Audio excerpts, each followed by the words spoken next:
On vous a menti sur l'Afrique. On vous a raconté une histoire de sauvagerie et de vide. Mais avant que les colonisateurs n'arrivent, l'Afrique brillait de mille feux. Des empires puissants, des rois légendaires, des reines guerrières et des civilisations qui rivalisaient avec l'Europe. Cette histoire n'est pas celle de la défaite, mais celle du combat, de la résistance et de l'espoir. Bienvenue sur Lumière Noire. Abonnez-vous et activez la cloche pour découvrir la vérité. Chapitre 1. L'Afrique des empires, quand le continent dominait le monde. Imaginez un instant. Nous sommes au XVe siècle, bien avant que les Européens ne posent leurs pieds destructeurs sur le sol africain.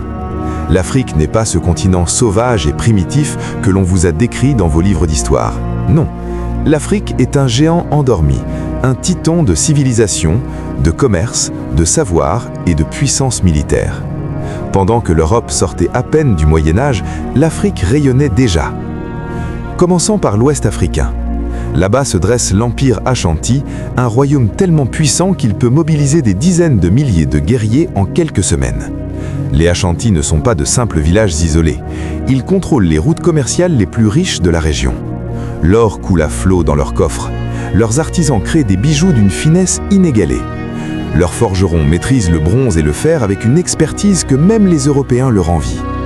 Quand les Britanniques découvriront cet empire, ils seront stupéfaits. Comment un peuple africain peut-il posséder une telle organisation, une telle richesse, une telle sophistication?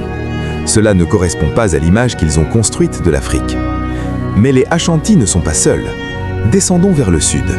Là, dans ce qui est aujourd'hui le Nigeria, se trouve le royaume de Bénin. Entrez dans la capitale de Benin City. Les rues sont larges, propres, tracées avec une précision géométrique. Les maisons sont construites avec une architecture complexe et au cœur de la ville, vous trouvez des œuvres d'art qui défient l'imagination. Des sculptures en bronze d'une beauté si saisissante que lorsque les Britanniques les découvriront au XIXe siècle, ils refuseront de croire qu'elles ont été créées par des Africains. Ils inventeront des théories absurdes pour expliquer leur existence. Peut-être que des Égyptiens sont venus ici, peut-être des Grecs. Impossible que des sauvages noirs aient pu créer une telle splendeur. Mais la vérité est là, gravée dans le bronze, l'Afrique était un centre artistique de calibre mondial. Traversons maintenant le continent vers le centre. Nous voici au royaume du Congo. Ici règne un roi puissant qui entretient des relations diplomatiques avec les plus grandes cours d'Europe. Des ambassadeurs congolais se rendent au Vatican, à Lisbonne, à Madrid. Le roi du Congo échange des lettres avec le roi du Portugal, de dirigeant à dirigeant, d'égal à égal. Ce royaume possède une administration structurée, une armée organisée, un système judiciaire, des lois écrites. Le Congo n'est pas un territoire anarchique attendant d'être civilisé, c'est déjà une nation souveraine avec ses propres institutions, sa propre identité, sa propre fierté. Maintenant, dirigeons-nous vers le sud. Ici, dans les vastes plaines d'Afrique australe, émerge une force militaire qui va terrifier l'Empire britannique lui-même, les Zoulous. Sous le leadership visionnaire de Shaka Zulu, cette nation forge l'une des armées les plus disciplinées et les plus redoutables de l'histoire humaine. Shaka ne se contente pas de rassembler des guerriers, il révolutionne l'art de la guerre africaine. Il invente de nouvelles formations de combat, comme la célèbre formation tête de buffle, où le centre de l'armée fixe l'ennemi pendant que les flancs l'encerclent et l'écrasent. Il remplace les lances de jet par des lances courtes pour le combat rapproché, transformant ses guerriers en machines de guerre implacables. Les Zoulous ne se battent pas comme des bandes désorganisées, ils manœuvrent avec la précision d'une armée professionnelle moderne. Leur discipline rivalise avec celle des légions romaines, et quand les Britanniques, dans leur arrogance coloniale, penseront qu'ils peuvent facilement les écraser, ils recevront la leçon de leur vie à Isandlwana. Montons maintenant vers le nord-est, vers la corne de l'Afrique. Là se dresse l'Éthiopie, un empire chrétien qui a résisté à toutes les invasions pendant des siècles. L'Éthiopie possède une tradition écrite qui remonte à des millénaires. Leurs moines copient des manuscrits anciens dans des monastères perchés sur des montagnes inaccessibles. Leur empereur descend d'une lignée royale qui, selon la tradition, remonte à la reine de Saba et au roi Salomon. L'Éthiopie n'a pas attendu les missionnaires européens pour connaître le christianisme. Elle l'a embrassé au IVe siècle, bien avant que la plupart des nations européennes ne deviennent chrétiennes. Quand l'Italie tentera de coloniser l'Éthiopie, elle ne trouvera pas un peuple faible et désorganisé, mais une nation fière, lettrée et déterminée à défendre sa souveraineté jusqu'à la mort. Mais parlons aussi de la richesse intellectuelle et commerciale de l'Afrique. Prenons Tombouctou, cette ville légendaire située au cœur du Mali. Aujourd'hui, quand on parle de Tombouctou, on en parle comme d'un endroit perdu au bout du monde. Mais au XVe et XVIe siècle, Tombouctou est une métropole mondiale. C'est un centre d'apprentissage qui attire des étudiants de tout le monde musulman. L'université de Sankoré rivalise avec les plus grandes institutions d'enseignement du Caire, de Bagdad ou de Cordoue. Des milliers de manuscrits y sont écrits et conservés, traitant de mathématiques, d'astronomie, de médecine, de droit, de philosophie. Les bibliothèques de Tombouctou regorgent de trésors intellectuels. Les savants africains débattent de théories scientifiques pendant que l'Europe brûle encore des sorcières. Tombouctou n'est pas seulement un centre intellectuel, c'est aussi un carrefour commercial où convergent les caravanes venant du nord, du sud, de l'est et de l'ouest. L'or, le sel, les esclaves, les tissus, les épices transitent par cette ville. Les marchands y deviennent incroyablement riches. Mansa Moussa, l'empereur du Mali, est considéré comme l'homme le plus riche qui ait jamais vécu. Quand il fait son pèlerinage à la Mecque en 1324, il distribue tellement d'or sur son passage qu'il provoque une inflation dans toute la région méditerranéenne. Voilà la réalité précoloniale d'Afrique. Descendons maintenant vers la côte est, vers Kilwa. Cette cité swahili est un joyau du commerce international. Les navires arabes, indiens, persans et chinois accostent dans son port.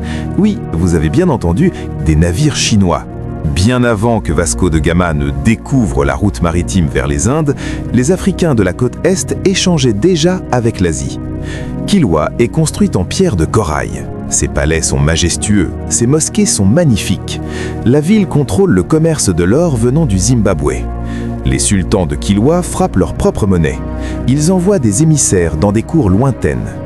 Kilwa n'est pas une exception. Toute la côte swahili, de Mogadiscio à Sofala, est parsemée de villes-États prospères et cosmopolites. Et que dire du grand Zimbabwe ?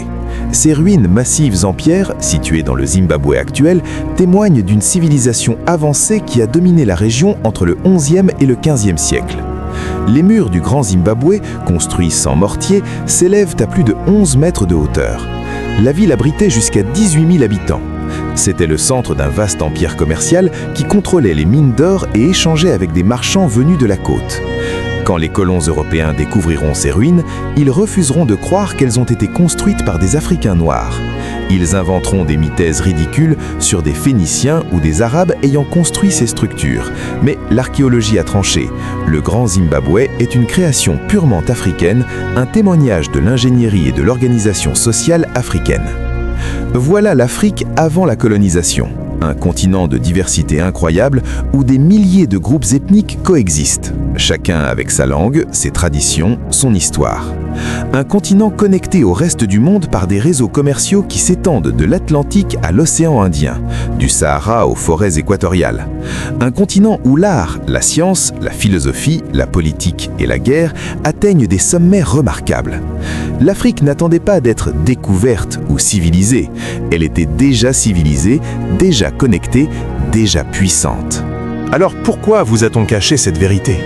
Pourquoi les livres d'histoire parlent-ils si peu de ces empires glorieux ?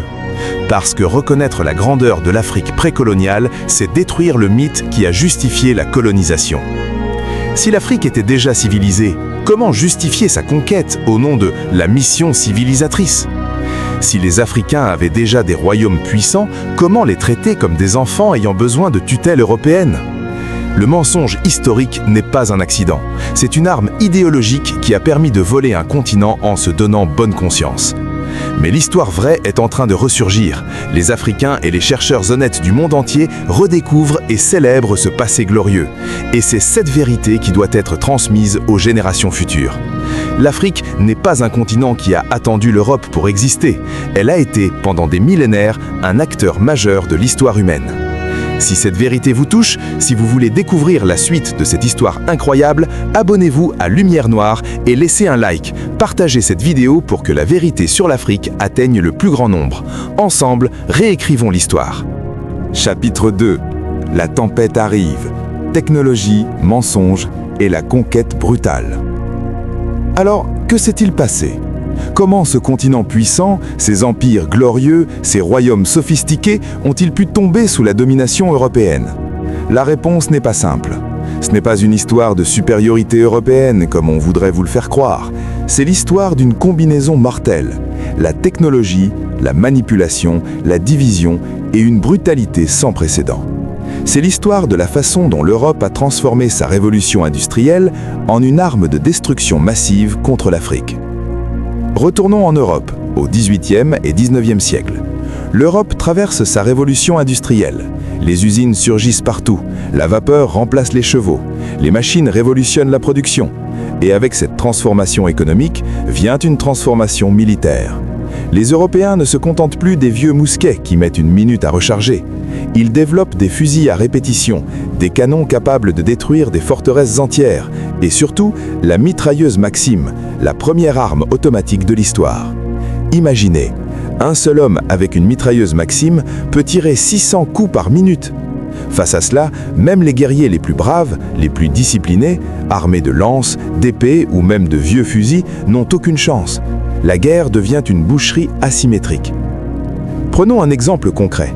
En 1898, à la bataille d'Omdurman au Soudan, une armée britannique équipée de mitrailleuses Maxim affronte des dizaines de milliers de guerriers soudanais.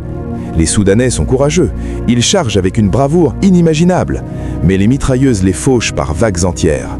À la fin de la bataille, 10 000 Soudanais sont morts. Les Britanniques, 47 morts. Vous comprenez l'injustice ? Ce n'est pas une bataille, c'est un massacre technologique. Le courage ne suffit plus, les nombres ne suffisent plus. Face à la technologie européenne, l'Afrique se retrouve dans une position désespérée. Mais les armes ne sont qu'une partie de l'équation. L'Europe développe aussi des technologies de transport et de communication qui changent tout. Les bateaux à vapeur permettent de remonter les grands fleuves africains, le Niger, le Congo, le Zambèze, des voies navigables qui étaient autrefois des barrières naturelles protégeant l'intérieur du continent. Maintenant, les Européens peuvent pénétrer profondément à l'intérieur des terres, installer des forts, déployer des troupes. Les chemins de fer suivent, reliant les côtes aux zones riches en ressources. L'or, les diamants, l'ivoire, le caoutchouc peuvent maintenant être extraits et transportés rapidement vers les ports, puis vers l'Europe. Les lignes télégraphiques permettent aux gouverneurs coloniaux de communiquer instantanément avec leurs capitales européennes. Un ordre donné à Londres peut être exécuté à Nairobi en quelques heures. Cette infrastructure technologique transforme l'Afrique en une proie accessible. Et puis il y a la médecine. Pendant des siècles, la malaria a été le plus grand protecteur de l'Afrique. Les expéditions européennes périssaient en masse dans les régions tropicales. Les Européens appelaient l'Afrique le cimetière de l'homme blanc. Mais avec la découverte de la quinine, un traitement contre la malaria, tout change. Soudain, les Européens peuvent survivre dans les régions qu'ils craignaient autrefois. Le cœur de l'Afrique, autrefois inaccessible, s'ouvre à l'exploration, à la conquête et à l'exploitation. La nature elle-même ne peut plus protéger le continent. Mais ne vous y trompez pas, les armes et la technologie seules n'auraient jamais suffi à conquérir l'Afrique. Le continent est trop vaste, trop peuplé, trop diversifié. Pour réussir, les Européens ont dû employer une stratégie aussi vieille que la guerre elle-même, diviser pour régner. Et ils l'ont fait avec une efficacité diabolique. L'Afrique, vous devez le comprendre, n'était pas un bloc unifié. C'était un continent de milliers de groupes ethniques, de centaines de royaumes, chacun avec ses propres intérêts, ses propres rivalités, ses propres ambitions. Les Ashanti rivalisaient avec les Fanti, les Zoulous combattaient d'autres peuples pour le territoire, les royaumes du Congo avaient des conflits avec leurs voisins. Ces rivalités étaient naturelles, le produit de siècles d'histoire. Les Européens, avec leur expérience coloniale en Asie et aux Amériques, ont rapidement compris comment exploiter ces divisions. Ils arrivent avec des sourires, des cadeaux, des promesses. Ils signent des traités avec certains chefs. « Nous voulons juste commercer », disent-ils. « Nous voulons juste protéger votre royaume contre vos ennemis. » Beaucoup de dirigeants africains, confrontés à des menaces de la part de royaumes rivaux, voient les Européens comme des alliés potentiels. Ils signent des accords pensant qu'il s'agit de pactes commerciaux ou d'alliances militaires temporaires. Mais ces traités sont écrits en jargon juridique européen. Ils cèdent en réalité la souveraineté, le contrôle des terres, le droit aux ressources. Les chefs qui pensaient protéger leur peuple découvrent trop tard qu'ils ont signé leur propre asservissement. D'autres dirigeants africains, désespérés de vaincre leurs ennemis traditionnels, s'allient militairement avec les Européens. Aidez-nous à écraser ce royaume rival, demande-t-il, et nous partagerons les bénéfices. Les Européens acceptent avec joie. Ils fournissent des armes, des conseillers militaires, parfois même des troupes. Ensemble, ils détruisent le royaume ennemi. Mais une fois la victoire acquise, les Européens se retournent contre leurs alliés africains. « Merci pour votre aide », disent-ils en pointant leurs fusils. « Maintenant, c'est votre tour. » Un royaume après l'autre tombe, non pas parce qu'ils sont faibles, mais parce qu'ils sont divisés, manipulés, trahis. Cette stratégie est dévastatrice. Imaginez si tous les royaumes africains s'étaient unis contre l'invasion européenne. Imaginez si les Ashanti, les Zoulous, les Éthiopiens, le Congo, tous les peuples d'Afrique avaient formé une alliance continentale. Avec leurs millions de guerriers, leur connaissance du terrain, leur détermination, ils auraient pu repousser les colonisateurs. Mais cette unité ne s'est jamais matérialisée. Les Européens s'assurent qu'elle ne se matérialise jamais. Ils attissent les anciennes rivalités, créent de nouvelles tensions, récompensent la collaboration et punissent la résistance. Divisée, l'Afrique tombe morceau par morceau. Et puis vient le moment le plus infâme de tous, la conférence de Berlin. Nous sommes en 1884. Les puissances européennes, la Grande-Bretagne, la France, l'Allemagne, la Belgique, le Portugal, l'Italie, l'Espagne, se réunissent dans la capitale allemande. Leur objectif ? Partager l'Afrique comme un gâteau d'anniversaire. 14 nations européennes sont présentes. Pas un seul leader africain n'est invité. Pas un seul représentant du continent. Les Européens sortent des cartes géographiques, des règles, des crayons. Ils tracent des lignes droites à travers le continent. Cette ligne divise l'empire Ashanti en deux. Cette autre ligne coupe le territoire des Maasai. Cette frontière force des ennemis ancestraux à vivre ensemble dans une même colonie. Des peuples qui se sont battus pendant des siècles sont séparés. Des cultures sont brisées. Des familles sont divisées. Et tout cela se fait autour d'une table, dans une ville européenne, sans la moindre consultation des Africains. Pourquoi ? Quelle est la motivation derrière cette brutalité ? La réponse est simple et terrible, l'avidité. L'Afrique regorge de richesses. L'or brille dans les rivières d'Afrique de l'Ouest. Les diamants scintillent dans les mines d'Afrique du Sud. Le caoutchouc saigne des arbres du Congo. L'ivoire défie les éléphants des savanes. Le cuivre, l'étain, le bois, les épices, tout ce dont l'Europe a besoin pour alimenter ses usines, enrichir ses marchands, embellir ses palais, se trouve en Afrique. Les colonies deviennent des sources de matières premières à prix dérisoires et des marchés captifs pour les produits manufacturés européens. Les Africains sont forcés de cultiver du coton, du café, du cacao, non pas pour se nourrir eux-mêmes, mais pour enrichir les compagnies européennes.